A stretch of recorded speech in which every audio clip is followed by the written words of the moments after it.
Well, assuming there is a rate cut tomorrow, it brings into focus the election timing. Let's bring in our political editor, Andrew Clennell. There's a few things at play here. The rate cut is the biggest puzzle piece, though. Let's assume that it's going to happen. Well, I'm assuming tomorrow. It's happening. Yeah, absolutely. Me too. So when's it called and when's the date? Well, what would happen then is the Prime Minister and his officials would probably post that, have a look, see if it's their best position. And then decide to go. But I'm assured it's not going to happen this Sunday coming. There's not going to be an election call this Sunday coming. And so that, to me, rules out March 29. And the reason for that is they don't want to be 2 weeks into the WA campaign. Now, they're prepared to be 1 week into the WA campaign, 1 week before March 8. Call it around then. Of course, it doesn't have to be called on a Sunday.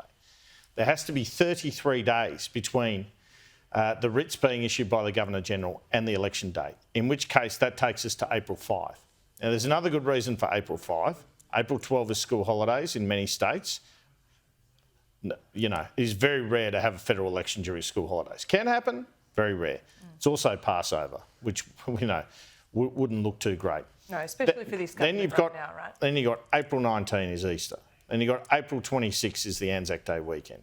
So then if it's not going to be April 5, if they think somehow their position's going to improve through a budget or whatever, it'll be May 3 or May 10. But that's my thesis. I can tell you the solid information I have is there's no intention to call it, to have it in a position where there's 2 weeks of the WA election campaign overlapped by the federal campaign. So it's 33 days from the writs are issued, but there has to be 28 days minimum for a campaign, or is it 33? It's 33 as I understand. Yeah, got it, okay. Yep. Conflicting advice on that, but you're right, it's 33. Let's talk about Peter Dutton because, I mean, another news poll today shows we're headed for minority government. You spoke to him at the weekend about this scenario. What did he have to say and was he relaxed? I thought the interesting thing about this is, and it took a bit of teasing out, is obviously he's going around telling everyone, as Anthony Albanese is, that they're going to achieve majority government. And I'm pretty convinced neither is, okay? But they have to say that. Yep. Here he actually talks about a scenario which is more likely in terms of a Dutton victory of basically winning 15 to 16 seats. And then you could win, say, 10 or 11 off Labor and 4 off crossbenchers, including the Greens in Queensland, and having 72 of the 150 and being able to form government. Let's have a listen. The Green Teals will only ever support a Labor government. So I think we need to be honest about the fact that if you vote for Monique Ryan, if you vote for Zoe Daniel, if you vote for Kate Chaney, you're voting for Anthony Albanese and a minority government with the Greens. It would be a disaster for But WA. if you won 71? We'll talk with the crossbench, but I can promise you that it's clear from their voting pattern. 80% of the time they support the Greens So they're never coming your way? They will never come our way. And let's be honest, if they're Nevertheless, there might be 4 or so who might come your way if you got to 72. Well, it would be unusual that if we were able to achieve 72 and we were a number of seats ahead of the Labor Party, that there wouldn't be a guarantee of supply. It's interesting, David Littleproud consistently, we've talked about this almost every time I have him on, he talks about Di Lee, Bob Katter, Rebecca Sharkey and Allegra Spender, and I think that's probably about right and the high water mark of what they can achieve. But, you know, we've got a long way to go. The campaign... They've got to win their seats too. That's right. That they certainly do. I mean, Sharkey and Katter will, but, yeah, you know. Yeah, that's right. Liberals are telling me that Wentworth is certainly back in play. It's at the, you know, the higher end of what they can achieve, but they're certainly not writing off getting it back. But, you know, there's a blank canvas. It's kind of a blank canvas. I say that with a bit of caution because we're about to get into the campaign and we still haven't seen a lot of the coalition's policies and Anthony Albanese make the case for re-election. Yeah. So this is driving Labor crazy. And you saw that with Claire O'Neill after she came on after Dutton. But, you know, it's not like a unique thing to have a small target opposition. And you'd have to say that, in a way, they're bigger target than other oppositions with the nuclear plan, although the argument is there's not enough detail in that. But, I mean, Tony Abbott did it in 2013. Anthony Albanese did it a bit last time. John Howard certainly did it famously in 1996. And the ones that didn't run a small target strategy? They lost.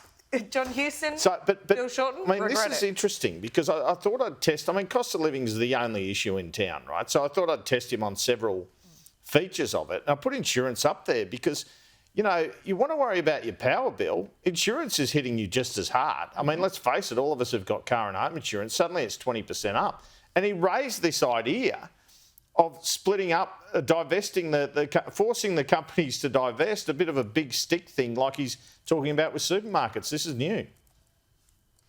We need competition, we need depth in the insurance pool, and we need to make sure that we're not being ripped off by insurance companies. And as we've done with the supermarkets, where we have threatened divestment if consumers are being ripped off, similarly in the insurance market, we will intervene to make sure that consumers get a fair go, because at the moment, people are paying too much for their insurance, and what's resulting is that people aren't taking out insurance.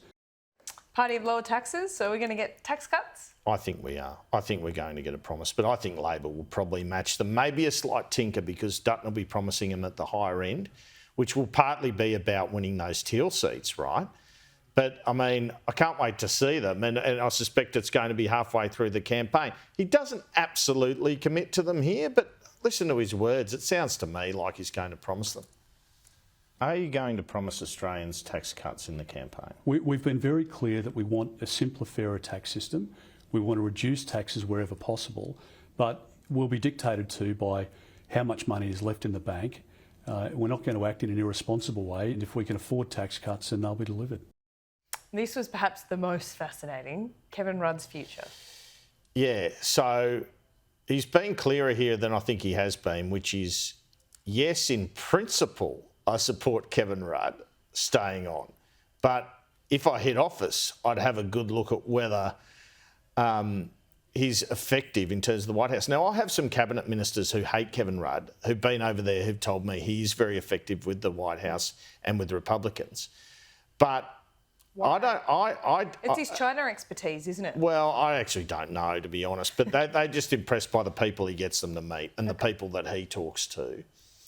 But if Peter Dutton asked Donald Trump, what do you reckon he's going to say about what to do with Kevin Rudd? So I think Kevin Rudd's on thin ice. Have a listen. If you're elected, will you replace Kevin Rudd as ambassador? It's not a yes or no answer that can be given. We have to have an ambassador who is in our country's best interests, and if he's the best person for the job, then he should stay in the job.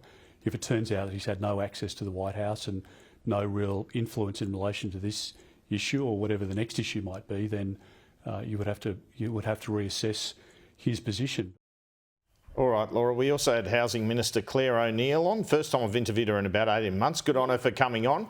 And she was forced to admit that basically the Labor Party's not going to meet its aspiration, probably, of 1.2 million homes over 5 years. But she says it's important to have that target, nevertheless, to have something to aim to.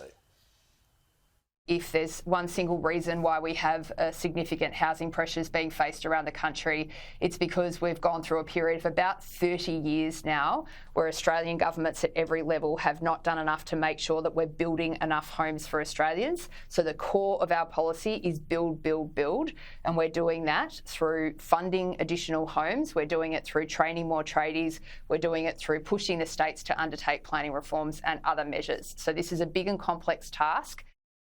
Well, it's pretty inconvenient that the Productivity Commission's just put out a report saying nothing has improved in 3 years. They're nowhere near their targets. They're well off track. That 1.2 million homes isn't going to happen. And productivity really hasn't improved anywhere. So expensive to build, I can tell you that firsthand. Yeah. But it's slower and more expensive to build a house. And on the timing thing than it was 30 years ago. So there are really big problems here. Massive.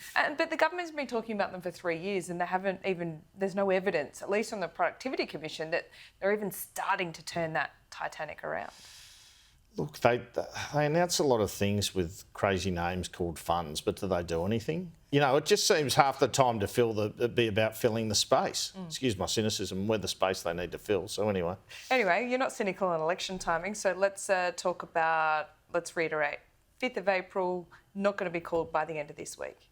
Absolutely not going to be called by the end of this week. But, I mean, both sides saying they're going to win. One senator said to me, I've never been at an election where both sides, both sets of MPs are telling me they're going to lose. And if you look at that news poll today, you've got Dutton's disapproval at 51. Just want to get this right. Albanese's at 58. I mean, it's not a great start for either leader going into the campaign. And actually, despite that 58 figure, Albanese's still better PM. So, which is a bit startling when you get a 58 figure. They changed leaders, as we know, too much in that period between 2010 and, let me get it right again, 2019. But there was method to the madness on occasion, because if you don't freshen up in this vote them off the island situation we've had with 24-hour news since John Howard, people get over them in 3 years. And I think Albanese's suffering from a bit of that now. Yeah, I think so too. Andrew, great to talk to you. See you soon.